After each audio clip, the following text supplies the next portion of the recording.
السر اللي هيخلي الخضار يتاكل قبل اللحمة. صلوا على النبي يا حلوين وتعالوا نعمل مع بعض أحلى شوية برمة هتاكلوا صوابعكم وراها من جمالها وحلاوتها. واللي ما يعرفش يعني ايه برمة، دي لحمة بالخضار لكن حكاية. والسر اللي هيطعم اللحمة ويخلي ريحتها في حتة تانية، هاتي بصلتين وعليهم طماطماية ومعلقة صغيرة فلفل اسود وسبع بهارات وبهارات لحمة واضربيهم كويس في الكبة. وقطعي بقى اللحمة صغير وحطي كده التتبيلة الخطيرة دي على اللحمة، وبجد يا جماعة بتفرق جدا جدا في طعمها. هتخلي طعمها حلو قوي وريحتها كمان حلوة ونضيفة. وهسيب اللحمة تعيش حياتها وفي الوقت ده نجهز الخضار بتاعنا.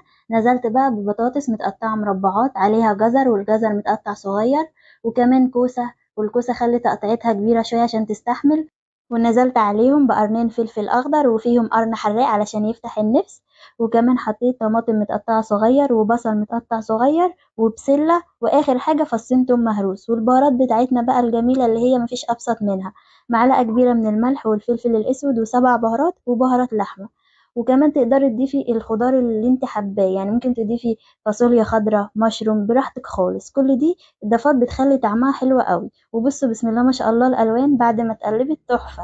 وبعد كده بقلبها بقى تقليبة محترمة، واجيب صينية حلوة كده نزلت بيها بنص كمية الخضار بتاعي. وبسم الله ما شاء الله شايفين الجمال والحلاوة، شكل الخضار كده يفتح النفس. باجيب بقى اللحمة بعد ما اتبلت كويس مع التتبيلة وبقت طعمها وشكلها وريحتها تحفين طبعا.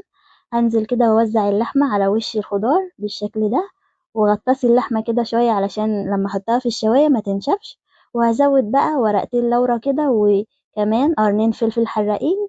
وكمان بقى اللي هيخلي الطعم حكاية حكاية وغني كده ولذيذ، معلقة سمنة بلدي بتفرق قوي في طعمها على الوش كده. وبعد كده هغطيها بقى فويل وهحضرها كده علشان هتدخل الفرن. ونجيب بقى البرام بتاعنا هنزل فيه ببقية الخضار.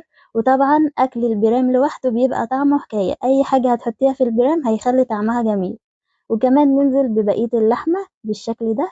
واحلى حاجة في البرمة يا جماعة ان في اطفال كتير مش بتحب الخضار زي الكوسة، اعملي لهم بقى البرمة دي وهياكلوا الخضار قبل اللحمة، واوعدك بجد هتعجبهم قوي قوي قوي. ندخلها بقى على اعلى درجة حرارة في الفرن في الرف اللي من تحت، واسيبها بقى تستوي براحتها ومن غير ما احط لها نقطة مية. هو الخضار هينزل ميته ويسويها ويظبطها.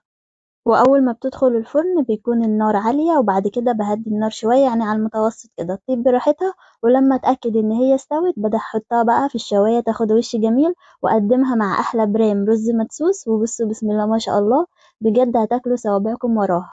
وبالصلاة على النبي على احلى برام برمة. بصوا بسم الله ما شاء الله الجمال والحلاوة خطير يا جماعة. لو عجبتكم اعملوا لي لايك ومتابعة وقولوا لي رأيكم في التعليقات.